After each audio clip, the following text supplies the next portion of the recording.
요한계시록 18장은요, 이번 시간, 지난 시간에 보았고, 이번 시간, 그리고 이제 3시간을 더 볼 겁니다. 18장을 우리가 4번에 걸쳐서 보실 텐데요. 지난 시간에는 1절에서 3절까지 보면서 큰 성 바벨론과 큰 천사, 그리고 바벨론이 분명히 멸망한다. 그것을 무너졌다. 히브리인들의 사고로는 떨어졌다. 이렇게 표현한다고 저희가 함께 나눴죠. 요한계시록 18장은요, A, B, C로 나누어서 저희가 좀 A 1시간, B 1시간, C 1시간 이렇게 볼 겁니다. 그런데 이 성경은 히브리인들이, 그러니까 이스라엘 사람들이 이스라엘 사람의 관점으로 이것을 쓴 것이죠. 왜 그러냐면 이 요한계시록은 사도 요한이 유대인들에게 보내는 편지입니다. 특별히 유대인들이라는 것은 요한이 유대인입니다. 그리고 어려서 요한은 10대 시절에 예수님과 붙어 있으면서 예수님에게서 가르침을 직접 받았던 제자이죠. 요한은 평생 예수님의 복음을 전했지만 그의 모든 생활 패턴이나 습성은 유대인을 벗어나지 못합니다.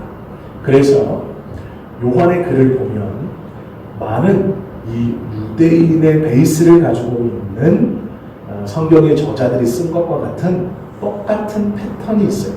이게 유대인들에게만 나타나는 이 글을 쓰는 패턴입니다. 그것이 무엇이냐면 우리는 글을 쓸 때 기승전결 이렇게 씁니다. 그래서 편지를 쓸 때도 가벼운 인사말을 쓰고 또 둘이 공통적으로 관심을 가지고 있었던 어떤 추억이나 또 그런 걸로 친밀감을 불러일으키고 중간에 하고 싶은 말을 쓰고 그 다음에 이제 마지막에 안부 인사를 묻거나 부탁하는 말을 묻거나 아니면 내가 또 언제 편지를 다시 쓰겠다라고 하고 쓴 사람 이렇게 쓰죠. 이것이 이제 우리들의 대부분 관점입니다.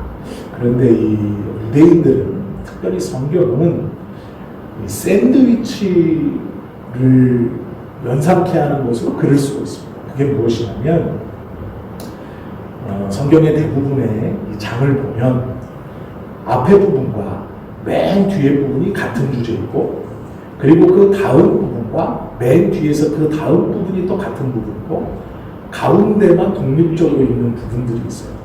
그래서 이게 어떻게 되는 거냐면 A, 제일 끝에가 A, 그 다음 B, 또 끝에서 두 번째가 B, 가운데가 C 이렇게 해서 A, B, C, B, A 이렇게 해야 됩니다. 이거 개념을 가지셔야 돼요.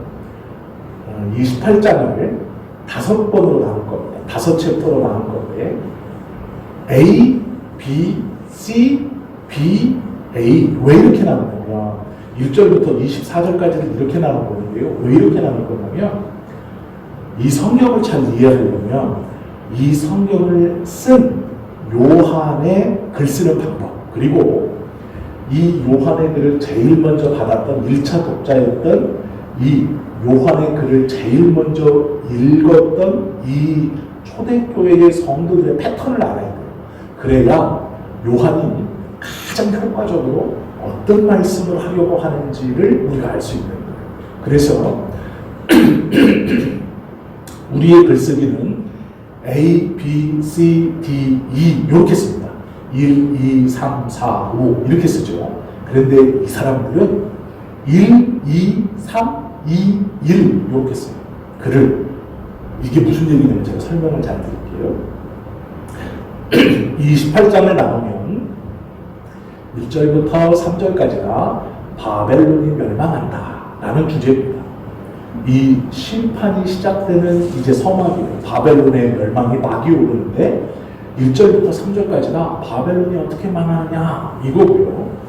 4절부터 8절까지는 하나님의 백성을 향한 호소입니다. 즉 이게 뭐냐면 바벨론이 1절부터 3절까지 이렇게 망할 건데 하나님을 믿는 사람들은 흔들리지 말고 신앙을 잘 지키세요가 4절부터 8절까지 그리고 9절부터 19절까지가 바벨론에 연관된 이들이 어떤 슬픔을 당하는지에 대한 노래입니다. 9절부터 19절까지. 이게 C예요. 그리고 다시 20절 한 절이 하나님의 백성들을 향해서 다시 호소하고 있어요. 그리고 21절부터 24절까지 바벨론 심판의 결미, 어떻게 심판받는가에 대해서 말하고 있어요. 자, 제가 다시 한번 설명을 잘 드릴게요. 다 잊어버리셔도 되는데 오늘 기억하시고, 제가 이걸 3주 동안 설명드릴 거예요. 성경의 이야기를. 그런데 오늘 꼭 가셔야 되는 게 뭐냐면, 바벨론이 확실히 망한다고 성경은 말씀하고 있구나. 그런데 바벨론이 망한다라는 선언을 18장 1절에서 3절, 그리고 이 바벨론의 마지막이 어떻게 망하는가를 21절에서 24절에 또 말씀하시는 거예요. 이렇게만 생각하시면 돼요. 제가 이제 하나하나 설명을 드릴 거예요. 교회에 갔더니 목사님이 계시록을 말씀해 주시는데 하나도 모르겠어. A, B, C, B, A 하는데 모르겠어. 괜찮아요. 몰라도 돼요. 오늘은 제가 설명을 드릴 건데 1절, 3절, 21절, 24절 이걸 설명드리려고요. 이게 왜 중요하냐? 이 18장은요, 한마디로 말하면 바벨론이 망한다가 주제이지만 그 속에 있는 뜻이 있어요. 뜻이 뭐냐면 바벨론이 망한다는 앞뒤로 샌드위치, 햄버거의 빵처럼 앞뒤로 딱 있는 거예요. 바벨론이 망한다, 바벨론이 망한다. 이건데 중요한 건 가운데 있는 거예요. 가운데 있는 게 뭐냐면 하나님의 백성들에게 하는 부탁이 중요해요. 이 가운데 있는 하나님의 백성들에게 하는 부탁. 그리고 그 가운데에 뭐가 있느냐? 요 바벨론의 빌부터 살던 사람들에 당한 고통이 쓰여져 있어요. 그러니까 우리가 18장에서 꼭 명심해야 되는 것은 바벨론이 망하는구나. 그리고 28장에서 우리에게 말씀하시는 하나님을 믿는 백성들에게 주시는 권면이 있어요. 이게 중요한 거예요. 그러면 이 중요한 건 다음 주에 하고, 오늘은 앞뒤를 싸고 있는 이 바벨론의 멸망, 이거에 대해서 볼 건데요. 1절에서 3절을 보면 바벨론의 멸망을 무너졌도다, 무너졌도다 이렇게 얘기해요. 그런데 이건 시적 표현입니다. 무너졌도다는 과거 시제예요. 과거에 있었던 것. 우리가 어떤 것을 보고 있을 때 내 눈앞에서 이 담이라는 게 있는데 이 벽이나 담이 지금 내 눈앞에서 무너지고 있어요. 그러면 어머 무너져 이렇게 말하죠. 내 눈앞에서 지금 무너지고 있는데 무너졌다 이렇게 말하는 사람은 없어요. 이 성경이 지금 아직 무너지지 않은 이 바벨론을 보고 뭐라고 말하냐면 과거로 말해요. 멀쩡히 서 있는데 무너졌도다. 아니 큰 성 바벨론으로 서 있는데 무너졌도다 이렇게 얘기해요. 멀쩡히 서 있는데 과거에 무너졌도다 이렇게 얘기해요. 이게 시적 표현인데요. 과거를 가지고 미래를 확실하게 표현할 때 쓰시는 표현 방법이에요. 그러니까 무너지지 않은 건데 무너졌도다 라고 말하는 거예요. 우리가 사람을 보고 이렇게 말하는 거랑 똑같습니다. 아직 안 죽어요. 건강한데 이렇게 말하는 거예요. 성경에서 모든 사람은 죽는데. 그러면 이 사람은 나는 아직 멀쩡하고 건강한데 내가 죽는다고? 미래에 언젠가는 죽겠지. 지금은 아니잖아. 그런데 이 말을 들은 사람과 듣지 않는 사람은 삶에 대한 느낌이 달라요.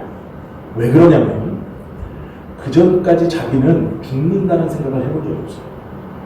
내가 이렇게 건강한데 이렇게 멀쩡한데 내가 죽는다고? 이 생각을 잘 안 하고 삽니다. 사람은. 그런데 누군가가 어느 날 그 사람에게 눈 똑바로 뜨고 딱 찍으면서 너 저요?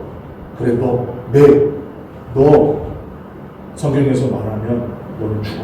이렇게 말하면 그때부터 죽는다는 것이 박혀요. 이게 생각이 나는 거예요. 내가 언젠가는 죽지. 이거와 똑같은 거예요. 미래에 일어날 일을 과거 시제로 표현한 건 분명히 일어난다라는 뜻이에요. 그래서 아직 멀쩡한 큰 성 바벨론에 대해서 무너졌도다 성경은 말씀하고 있죠. 이것은 악을 이기는 하나님의 능력을 사실적으로 표현하기 위해서 선언해 주신 거예요. 과거에 이미 무너졌도다라고 선언하신 거예요. 이건 이 큰 성 바벨론을 분명히 하나님이 이기신다라는 거예요. 우리가 21절부터 24절 말씀을 보세요. 여기 다시 한번 보세요. 제가 읽어드릴게요. 이에 한 힘센 천사가 큰 맷돌 같은 돌을 들어 바다에 던져 이르되 큰 성 바벨론이 이같이 비참하게 던져져 결코 다시 보이지 아니하리로다.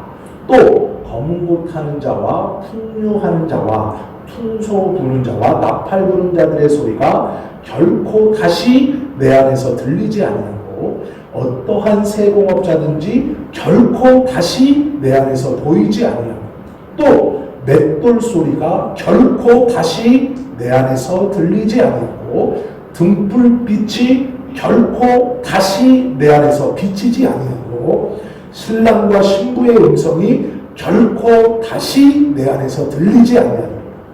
너의 상인들은 땅의 왕족들이라. 내 복술로 말미암아 만국이 미혹되었다. 선지자들과 성도들과 및 땅 위에서 죽임을 당한 모든 자의 피가 그 성 중에서 발견되었느니라 하더라. 제가 강조해서 본 게 읽어드린 게 있어요. 어떤 단어예요? 결코 다시 라는 말이에요. 이게요 21절부터 24절 이 4절 동안 6번 반복. 결코 다시 일어나지 않을 일이에요. 그러니까 이것은 그 전까지 있었던 일인데 어떠한 것을 기점으로 이제 다시 일어나지 않아요. 결코 일어나지 않아요. 이걸 6번 성경을 말씀하고 있어요. 6번. 이게 중요한 건데요. 맷돌이라는 평화로운 소리가 다시 들리지 않을 것이다. 결혼하는 기쁨의 소리가 다시 들리지 않을 것이다. 악기를 연주하는 잔치의 소리가 다시 들리지 않을 것이다. 라고 말씀하시는 거예요. 그러니까 이 하나님께서 1절, 3절에서 바벨론의 심판을 선언하시고 분명히 벌써 멀쩡한 바벨론, 큰 성 바벨론인데 무너졌도다 선언하셨어요. 분명히 무너질 거다. 그리고 마지막에 뭐라고 하시냐면 결코 다시 잔치 소리나 기뻐하는 소리나 맷돌 가는 평화로운 소리나 그리고 이 신랑 신부 결혼하는 소리가 너 안에서는 다시 들리지 않는다. 이렇게 말해요. 성경은 우리가 꼭 기억하실 게 무엇이냐면요.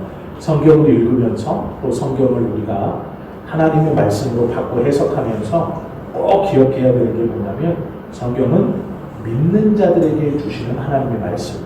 그래서 믿지 않는 자들에 대한 저주가 기록되어 있다 하더라도 그 믿지 않는 자들에 대한 저주를 우리는 나에게 주시는 것으로 받는 게 아니고 그 믿지 않는 자들이 받는 두려움의 그 저주에 대해서 내가 받지 않음을 감사하는 거예요.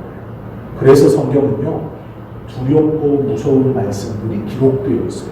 왜 그러냐면 믿지 않음으로 일어나는 이 저주들을 우리는 받지 않는다. 무엇 때문에? 하나님의 사랑으로 인한 예수 그리스도의 십자가의 사건으로 그것을 받지 않는다. 그렇기 때문에 두려운 말씀들에서도 우리는 위로와 기쁨과 감사를 고백해야 되는 거예요. 그 두려운 말씀이 나를 두렵게 하는 게 아니라 이 큰 두려움에서 나를 건져주신 하나님과 예수님께 감사하는 거예요. 그래서 두렵고 힘들고 무서운 말씀이 우리 안에 선언되어지고 나눠져도 그것 때문에 우리가 의기소침하고 어떡하지가 아니라 이 큰 두려움에서 건져주신 하나님께 감사하는 거예요. 그래서 성경은 모든 말씀을 읽을 때 감사로 받는 거예요. 그것이 나에게 이루어짐에 감사하고 나와 상관없음에 감사하는 거예요. 오늘 이제 이 18장을 보시면 왜 이렇게 말씀하시는가를 알 수 있어요. 우리가 요한계시록 18장에서 바벨론 큰 성의 멸망을 보면서요. 이 철옹성과 같은 큰 성이라고 말하고 화려하고 이 세상이 안 망할 것 같잖아요. 우리 눈에는 안 망할 것 같아요. 우리 눈에는 절대로 이 세상은 망할 것 같지 않아요. 그런데요, 하나님께서 이 세상에 대한 심판을 선언하셨어요. 왜 선언하셨느냐? 듣고 계시지 않는 것 같은 믿는 자들의 기도 때문에.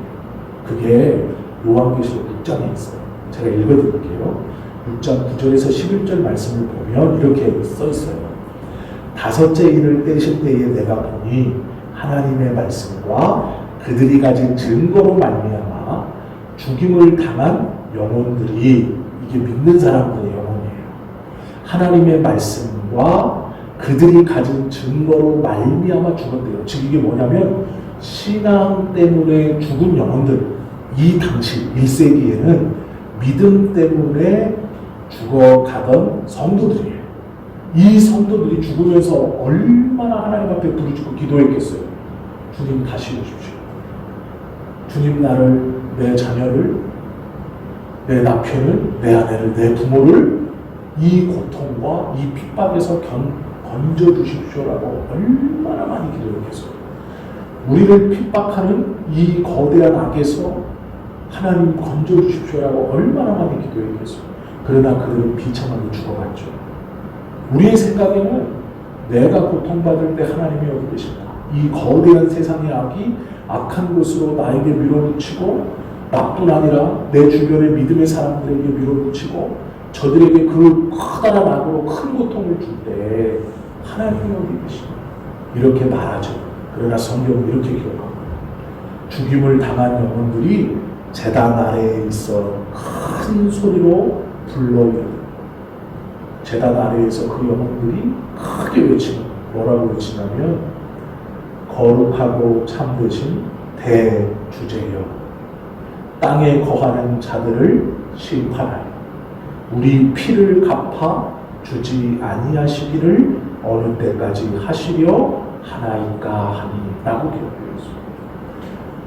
그 믿음 때문에 하나님의 말씀과 그들이 가진 복음의 증거로 인해서 죽어갔던 믿음의 선진들이 제단 아래에서 큰 소리로 외쳐 뭐라고 하냐면 거룩한 대주제이신 하나님, 어찌하여 이들을 심판하지 않아? 우리의 핏값으로 하나님께 기도하는 이것을, 우리의 억울함을 왜 갚아주지 않으십니까? 라는 거예요. 우리의 생각에도 하나님이 침묵하시는 것 같아요. 거대한 악은 여전히 있어요.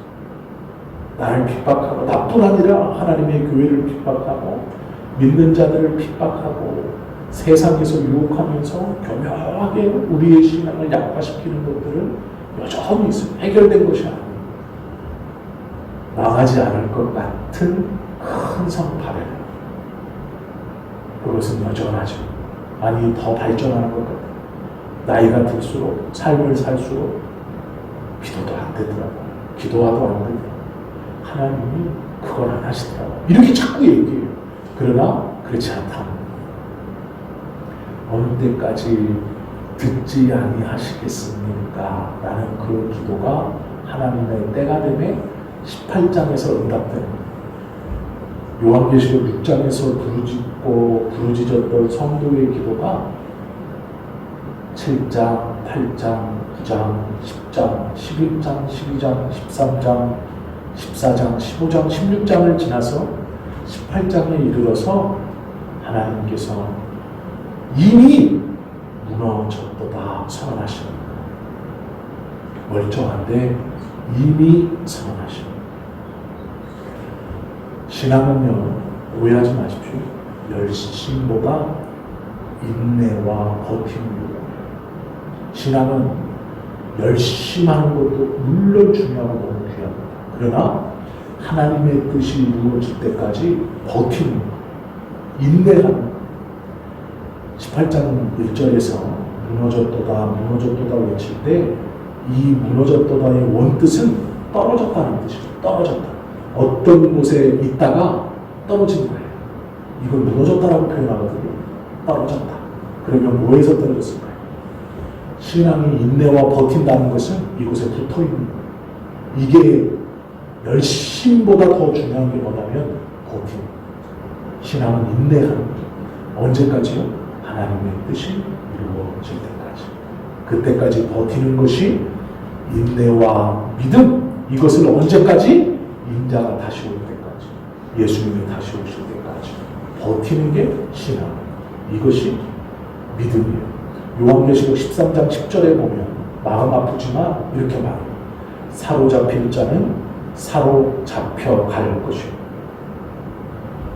사로잡힐 자는 사로잡힌다. 칼에 죽을 자는 마땅히 칼에 죽을 것이니. 구해달라고 아무리 소리쳐도 사로잡힌다. 살려달라고 아무리 애원해도 칼에 죽을 자는 마땅히 죽는다. 그런데 그 다음 구절이 사람을 미치게 만들어요. 뭐냐면 성도들의 인내와 믿음이 여기 있느니라. 이게 요한계시록 13장 10절의 말씀. 사로잡힐 자들은 사로잡힐 것이요 칼에 죽을 자는 마땅히 죽을 것이니 안 구해주신다는 거예요. 사로잡혀가고 죽어가는 거예요. 그런데 그 다음 말씀이 놀라워요. 성도들의 인내와 믿음이 여기 있느니라. 사로잡히는 곳에 성도들의 믿음이 있고 칼에 마땅히 죽는 곳에 성도들의 인내와 믿음이 있다. 성도들의 인내와 믿음이 여기 있다. 내 차례 기다리면서 버티는 거야. 내가 사로잡혀 가는 시간인가? 가는 거지. 내가 칼에 맞아 죽는 시간인가? 죽는 거지. 믿음의 선진들이 내 앞에서 잡혀갔고 내 앞에서 죽었어요. 이제 내 차례인 거예요. 구해달라고도 안 구해준대요. 그러면 얼른 하나님 버리고 바벨론으로 뛰어가야죠. 내가 여기서 이렇게 비참하게 믿음 지키다가 나를 구해주시지도 않은 하나님 내가 의지하다가 이렇게 앉아서 나갈 수는 없죠. 빨리 가야죠. 이걸 어떻게든 막아야죠. 세상을 나가야죠. 머리를 써야죠. 하나님이 원치 않는 방법들을 끌어당겨야죠. 화려하게 누리고 먹고 마시고 하고 살아야죠. 어차피 끌려갈 때 끌려가고 죽을 때 죽을 건데 아니요, 그렇죠. 성도들의 인내와 믿음이 여기 있는 거예요.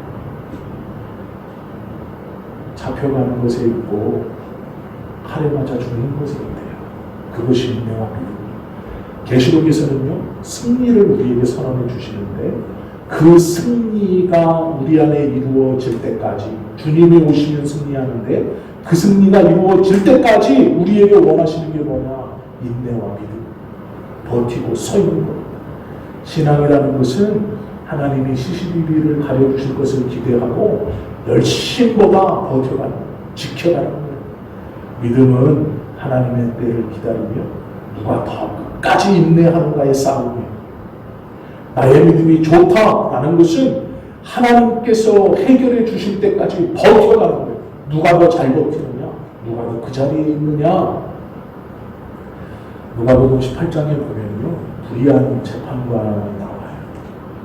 우리가 그것을 이 과부의 비유를 끝까지 기도하라고 해석을 하죠. 그러나 잘 보셔야 돼요. 똑같은 이 누가복음 18장에 보면 이 이야기를 한 다음에 예수님이 뭐라고 했냐면 인자가 올 때에 세상에서 믿음을 보겠느냐 이렇게 말해요. 끝까지 매어달릴 수 있는 사람이 없다 이렇게 말하시죠.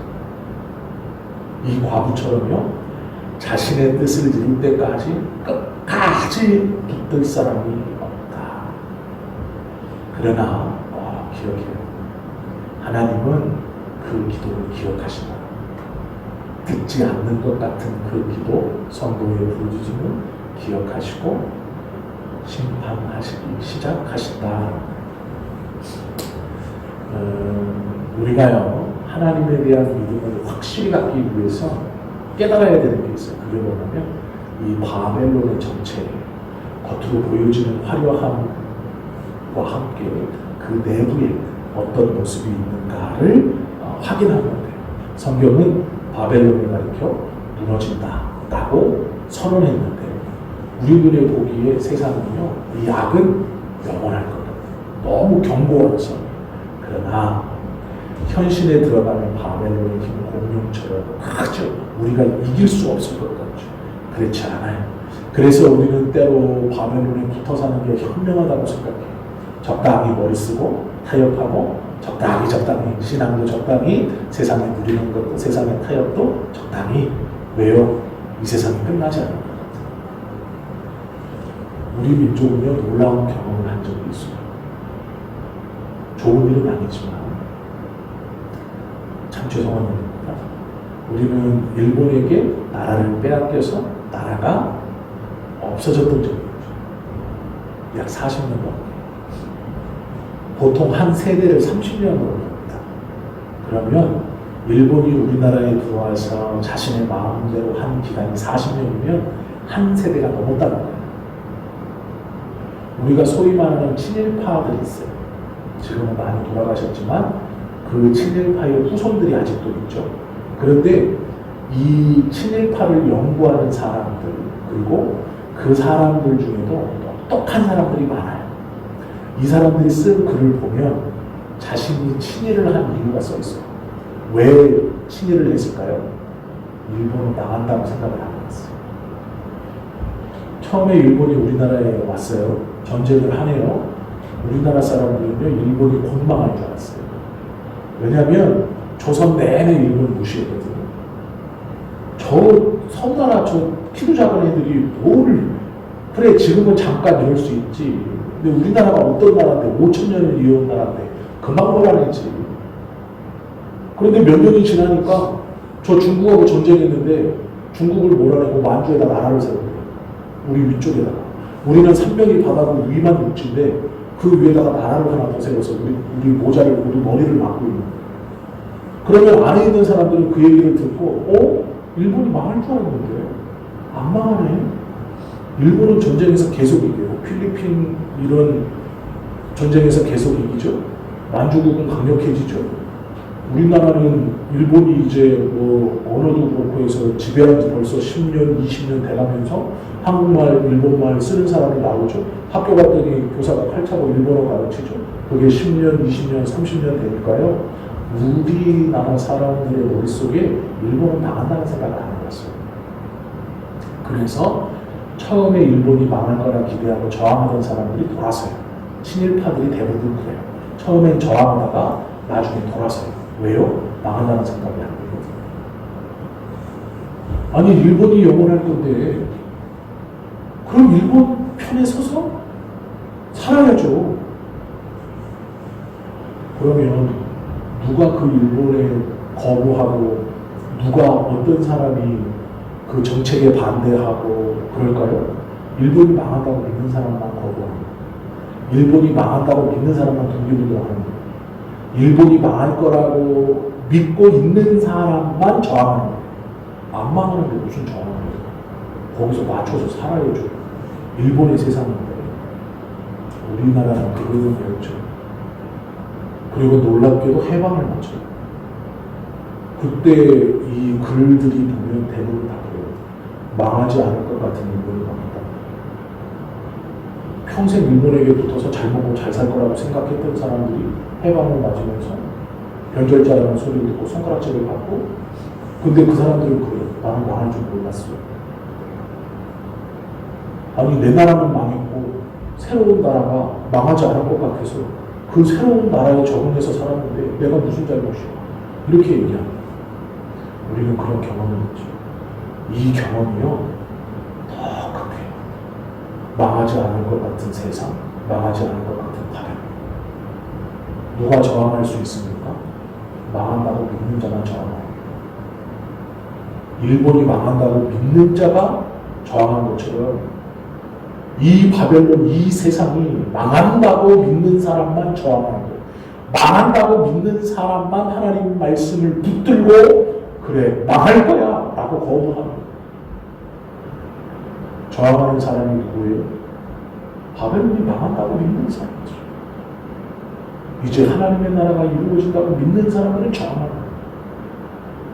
왜 세상과 적당히 타협하며 사느냐? 안 망할 것 같거든요. 아무리 내가 믿는다고 하나님의 말씀이 맞다고 고백해도 내 경험에 내 눈에 세상은 안 망할 것 같거든요. 너무 화려하고 너무 크고 이 거대한 악은 망하지 않을 것 같고 영원할 것 같고 그러니 적당히 타협하고 사는 거예요. 그러면 누가 기도하고 누가 찬송하고 누가 신앙 안에 사느냐 망할 거라고 확신하는 사람 믿는 사람 저항의 자리에 버티고 서 있는 자예요. 좋은 곳으로 유혹하고 화려한 곳으로 유혹하고 배부른 곳으로 유혹하고 평안한 것처럼 그것이 행복한 것처럼 우리를 유혹할 때 그것에 끌려가지 않고 저항하는 자는 저것이 망할 거라고 합니다. 왜요? 하나님이 선언하셨잖아요. 무너졌도다 무너졌도다 큰 성을 따르고 망할 거라고 이 말씀을 믿고 버티고 선 사람이 저항하는 거예요.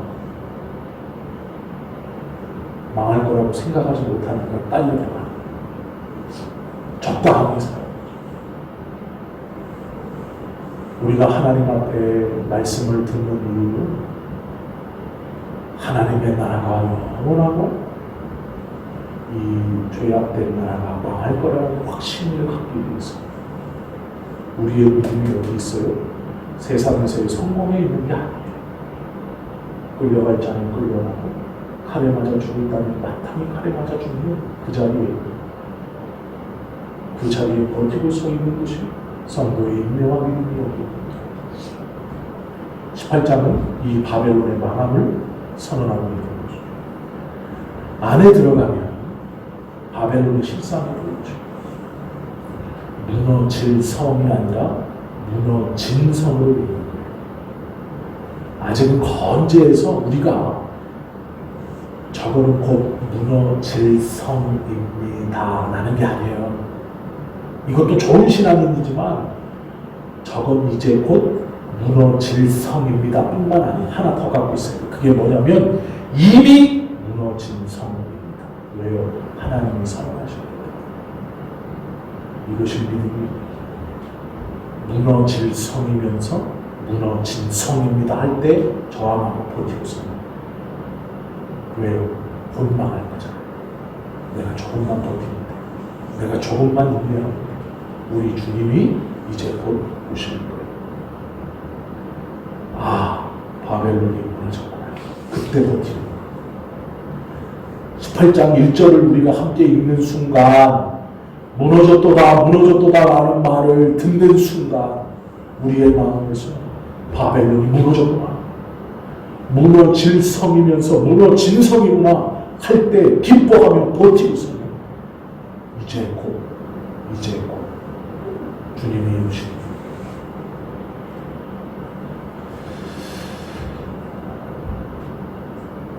성경의 증거를 정확히 봐야 돼요. 성경의 말씀을 정확히 봐야 돼요. 하나님께서 이 요한계시록 18장을 통해서 우리에게 주시는 메시지가 있어요. 이제 짧게 제가 한 10분 내면 이걸 설명해드릴게요. 오늘 이 말씀이 중요한 게 이것 때문이거든요. 사람에게는요 1탄, 2탄이 있어요. 1탄, 2탄. 이게 제가 말씀드리고 싶은 건데, 이 요한계시록 18장을 보면 1탄, 2탄이 중요하다는 걸 알아요. 이게 뭐냐? 우리가 영화를 보면 1탄, 2탄이라는 게 있죠. 1탄이 재미없다 이런 게 아니에요. 우리에게 일어나는 1탄도 너무 중요하고 너무 좋은데 정말로 좋은 것은 2탄이에요. 2탄. 그럼 우리는 이미 1탄을 살고 있어요. 이미 1탄을 살고 있어요. 제가 설명을 드릴게요. 자, 1탄은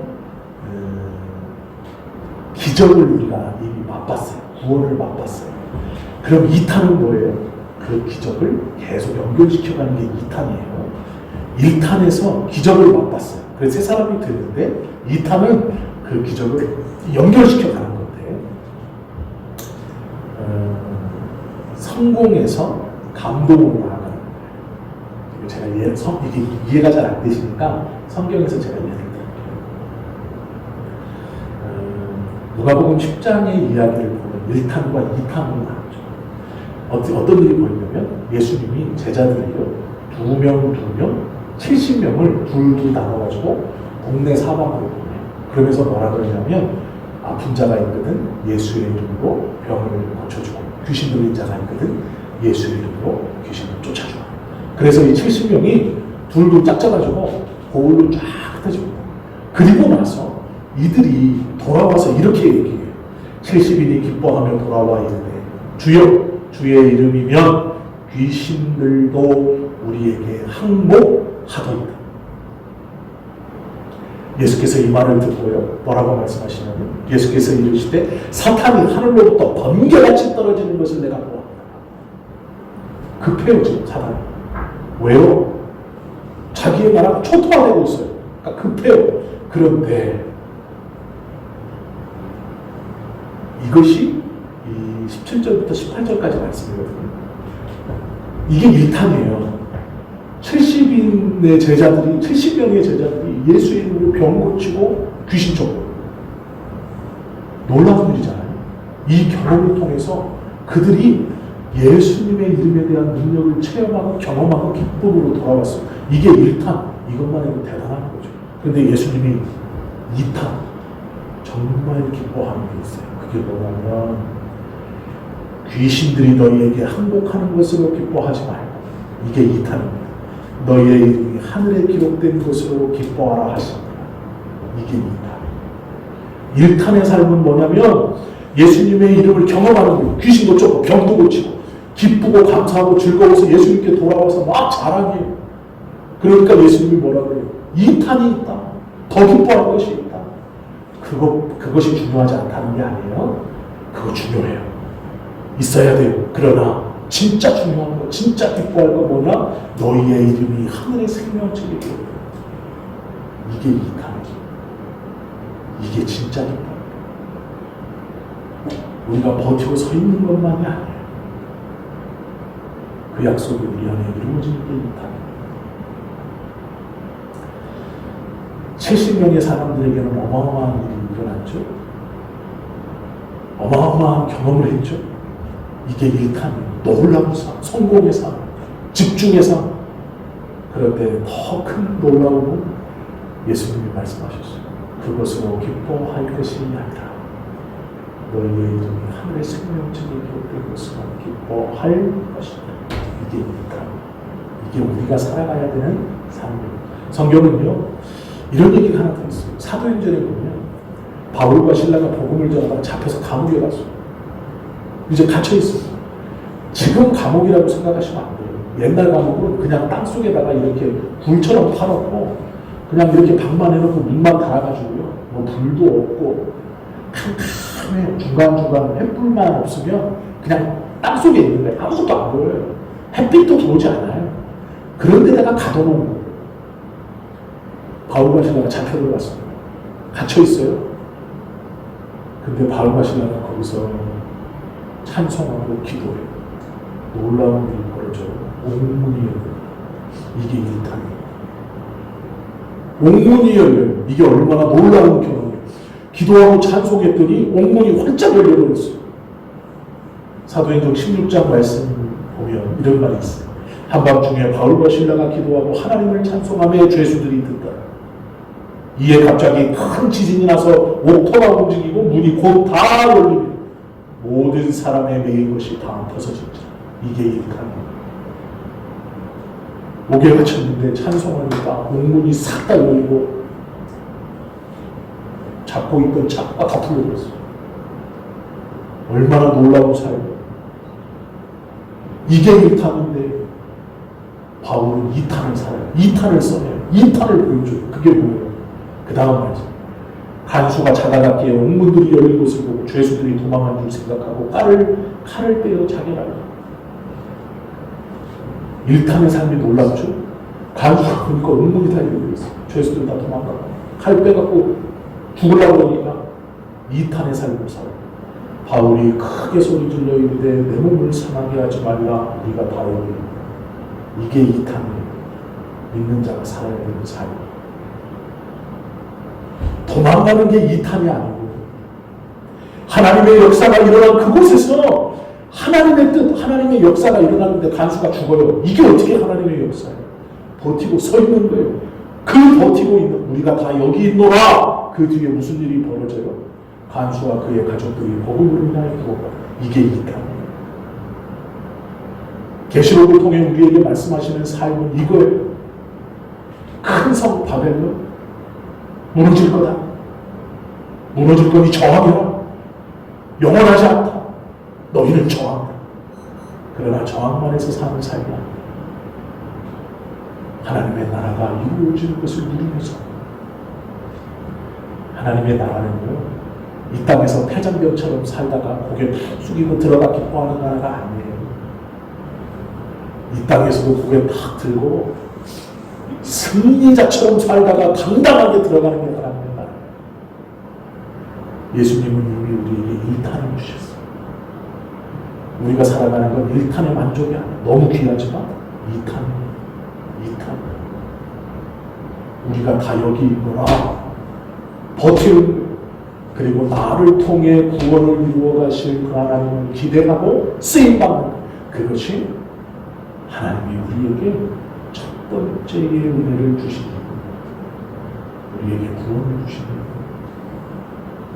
그 구원을 받고 도망가는 게 아니에요. 편한 곳으로, 그곳에 서서, 그곳에 버티어 서서, 그 죄악 가운데 그 고통의 길에 버티어 서서 하나님의 뜻이 나를 통해 이제 이루어지는 기대.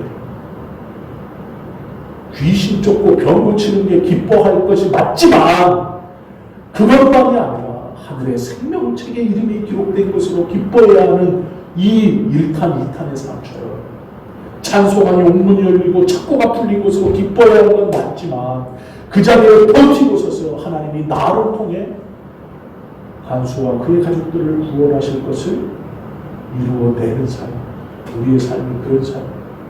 계시록은 그걸 말하고 있어요. 바벨론이 멸망한다. 그것을 믿는, 그러면 저항하고 선포하고 곤망할 것, 나는 버틴다라는 믿음으로 찬송하며 버팁니다. 그런데 단순히 버티는 것만 아니라 그 자리에서 하나님이 우리를 통해 이루어 가십니다. 나의 그 작은 기도와 나의 그 작은 바램과 나의 그 작은 예배와 찬송을 통해 역사를 이루어 가실 그 하나님이 원하는 삶을 살아.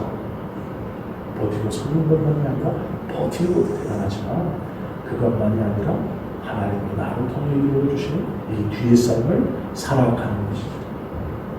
우리는 뭐 사람의 수가 중요한 게 아니에요. 누가 이 탄을 사느냐가 중요해요. 1탄의 삶을 사는 사람들 많아요. 우리 또한 그 은혜를 받았어. 그러나 적은 우리지만 우리가 이 말씀을 함께 받으면서 하나님, 내가 이 두 번째의 삶,